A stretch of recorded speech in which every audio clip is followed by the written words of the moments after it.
Hello, Ashley. Okay, I'm gonna back up here. I am not the best filmmaker, forgive me. So you're not gonna see my head, but that's okay. You just need to see my lower body. So standing with feet hip distance apart, keeping your spine in sort of its neutral position. Knees can be gently bent.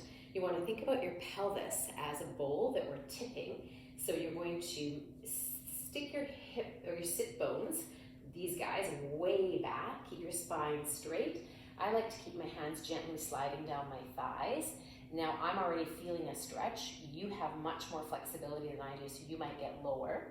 And you're gonna hold for 5 seconds and then come up in 1 second with a straight spine.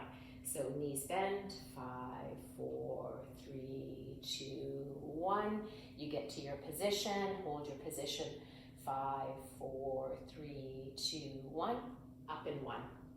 Okay, and you might try 5 at a time, 10 at a time. You can kind of listen to your body and see what it likes.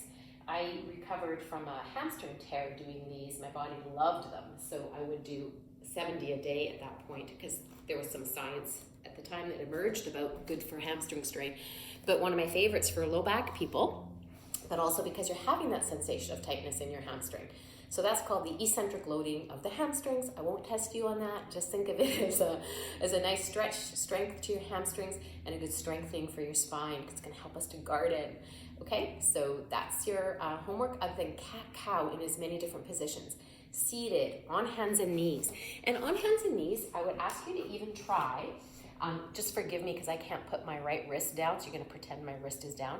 You're going to do the standard and then try in it almost like a child's pose version, and then also try almost in a dolphin position.